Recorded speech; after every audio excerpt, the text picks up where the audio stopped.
very best quality and service from an interior designer. And currently there are probably only about 500 actually registered in the UK alone. I'm also a member of the SPID Professional Service, which is an international design organisation again, which has its own quality control right the way through. I've been a finalist in many of the SPID awards and the International Property Awards with Gaggenau. Not Miele yet, but they haven't done one, that's why. So, let's have a look at what we're doing today. The open plan kitchen in the living area. So for those of you who have just joined, I'm not telling you how to design a kitchen, but how to think about that design into your own living space. This isn't working.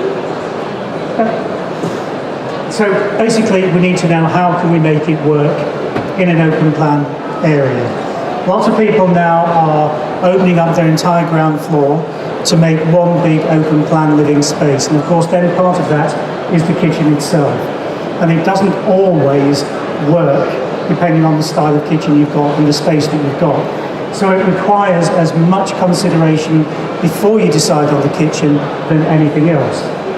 But if we look very briefly at how far we've come from open plan kitchens, in the very early days an open plan kitchen was really just a dining table in a kitchen, and that's how we started to make them work in the UK.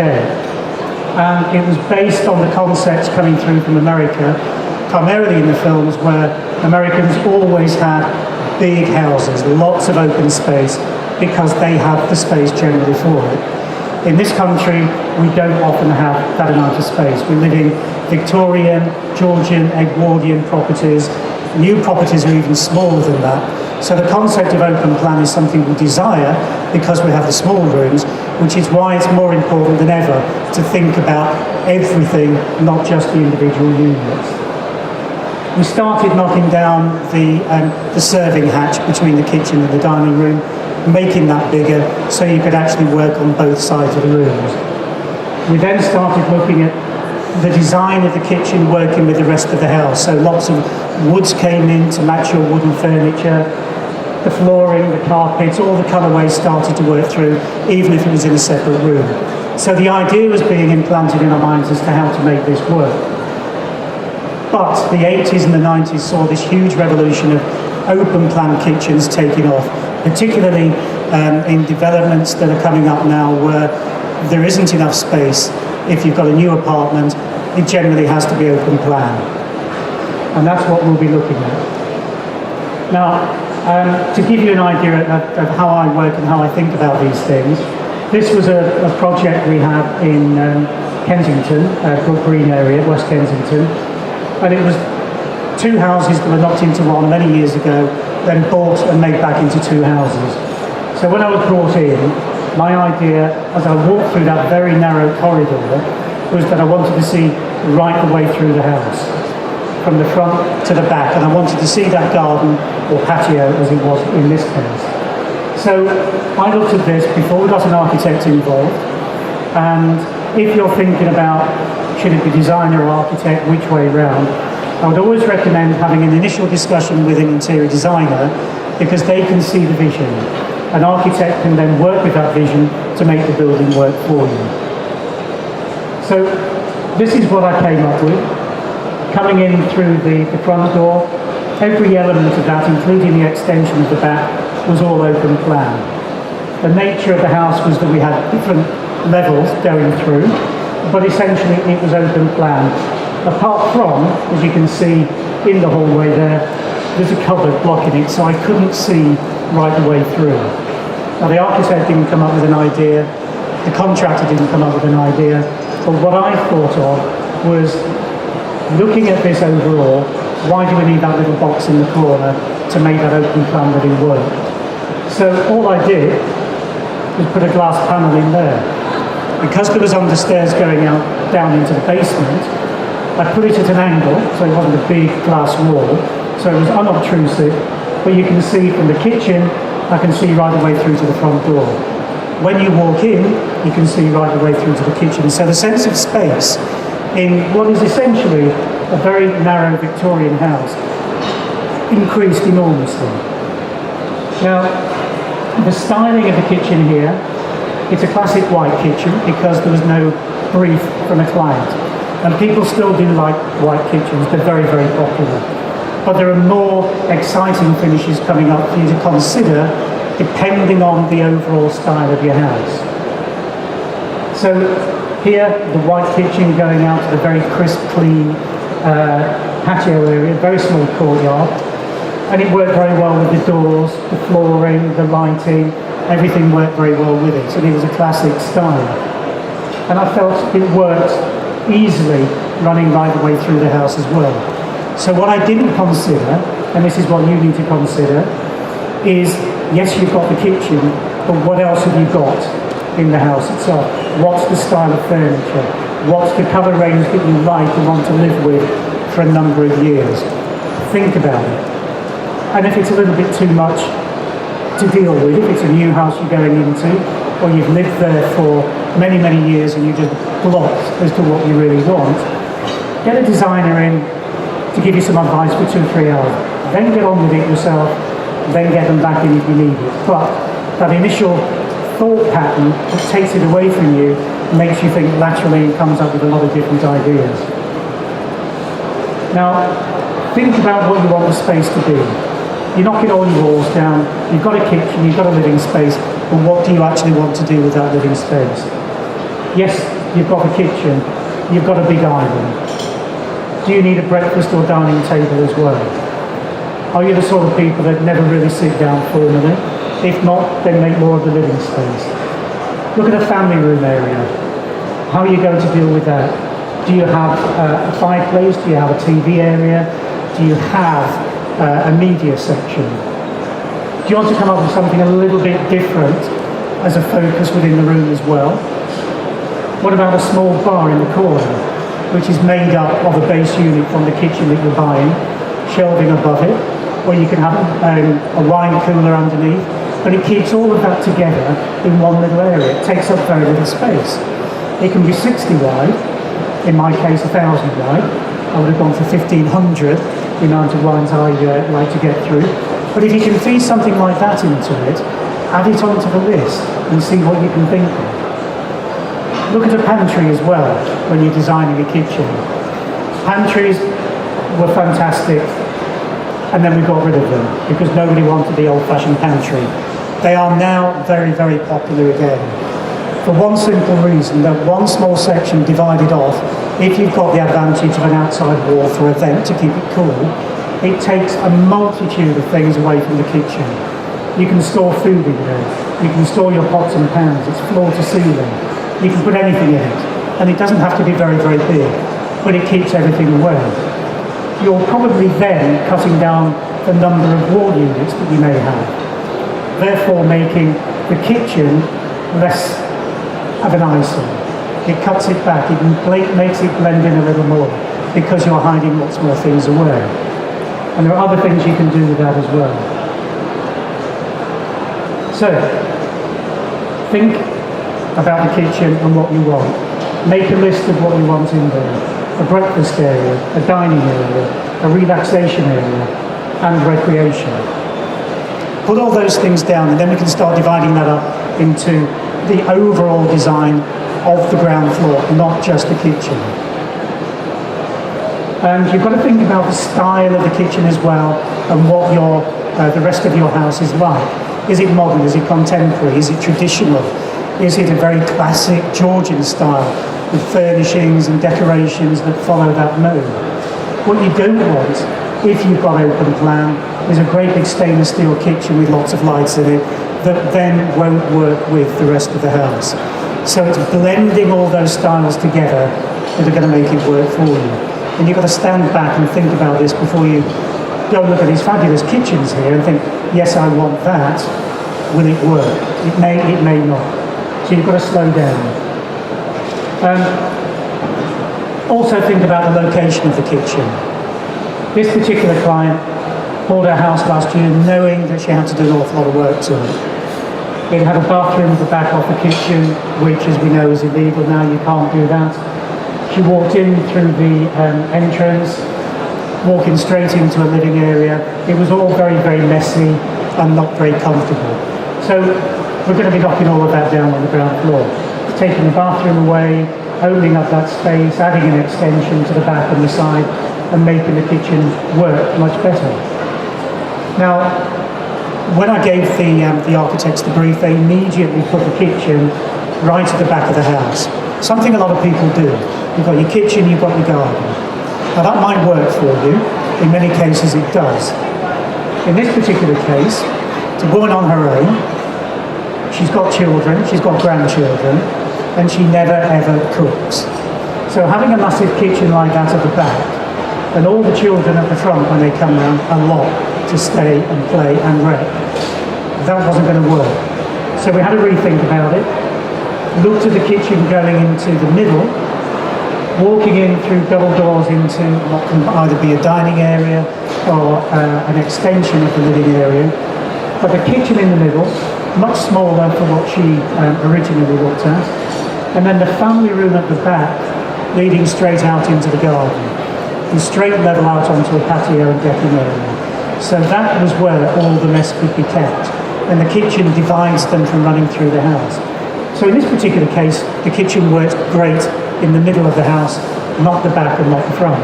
And she still has her formal areas at the front which keep very tidy. So because she doesn't have a lot of cooking experience, she's not one, but she doesn't like cooking, we decided that we would look at the overall worktop area that she needed and add a little bit onto it. So the main worktop is going to be the kitchen island, as well as the little bits around the sink area. Now that alone gave her twice as much worktop space than she had in her original house.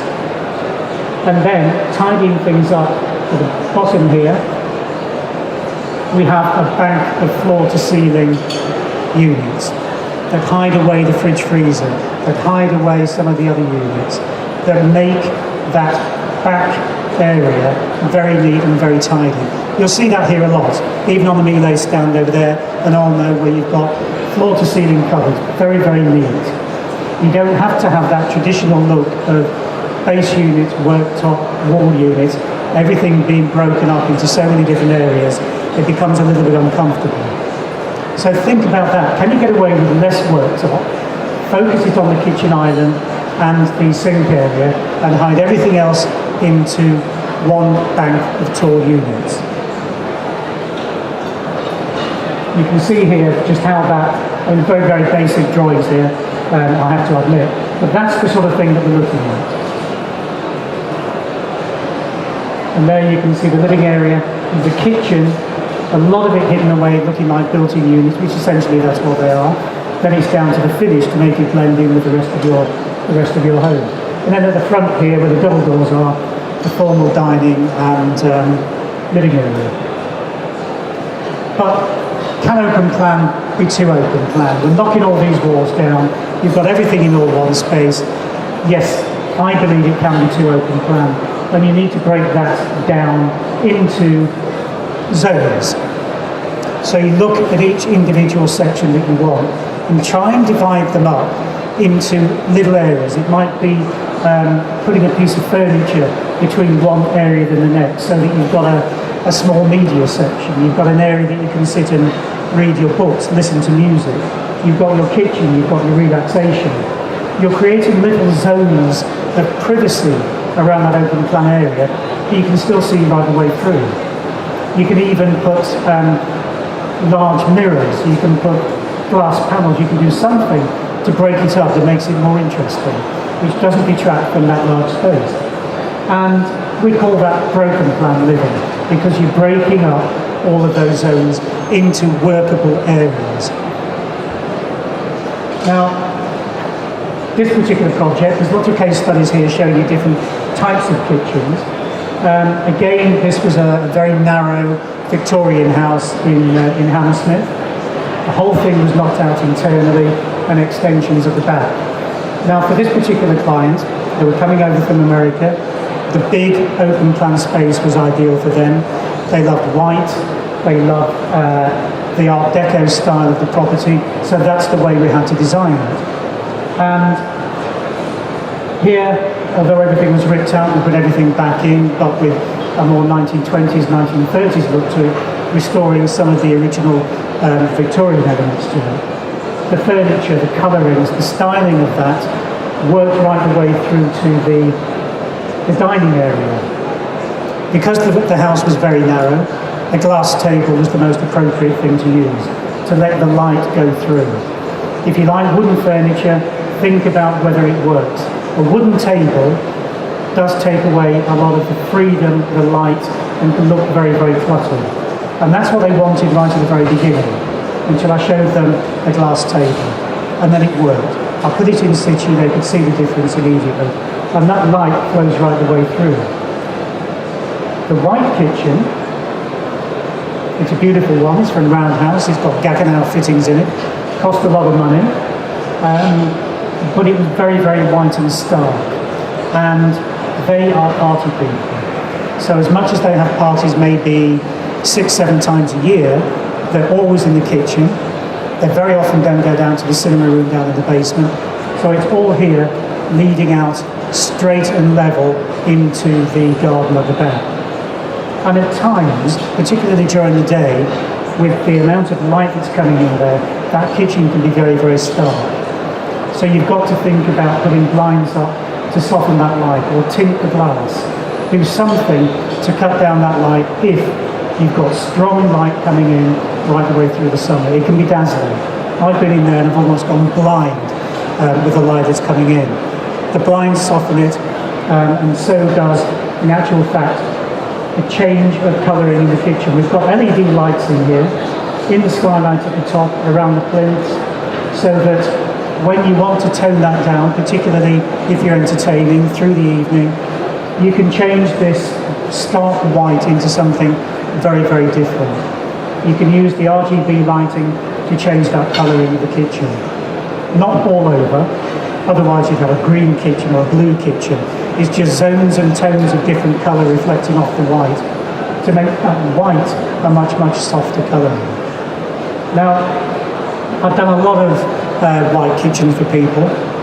The trend at the moment, and I hate using the word trend because I don't think it is a trend, it's something that's always been around, forgotten, come back, and it's beginning to take off, particularly in some of the very, very high-end kitchens that are now available in the very, very low-end kitchens. They're still very good quality, but it's the actual finish. Now, there's a series of images I'm going to show here. 6 apartments in Chiswick, very similar in layout, but I designed them again because they're being sold, so there are no briefs, no customers, to look at the kitchen in a totally different way. Now, the design of this kitchen was very galley kitchen, a very small open plan area, lots of glass, lots of windows and balconies. But to sit in that room and just see a kitchen at the end of the room all the time, I wanted to soften that. So again, we hid everything in units. The tool unit at the back with the bookcases, they just look like built-in cabinets. They could be anything. Slide the door open or fold it back, and in there you've got your oven, you've got your hob, you've got your extractors, you've got fridge freezers, you've got storage in there. When they're closed off, all you think of is that little low unit there. There are no wall units in that particular kitchen.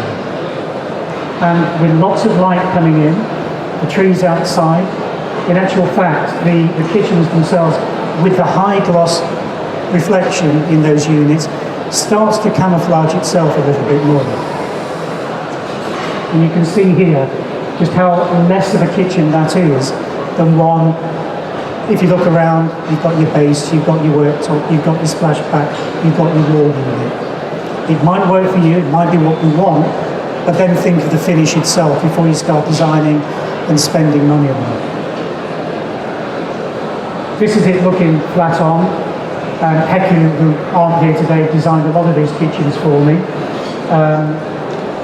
Very, very economical kitchen, very high-end finish, and not much more than perhaps a Howden's kitchen, if any of you have heard of Howden's. They're pure trade, very solid kitchens, and I do use them a lot, but I upscale them with different worktops and lightings and so on. So that is the full kitchen.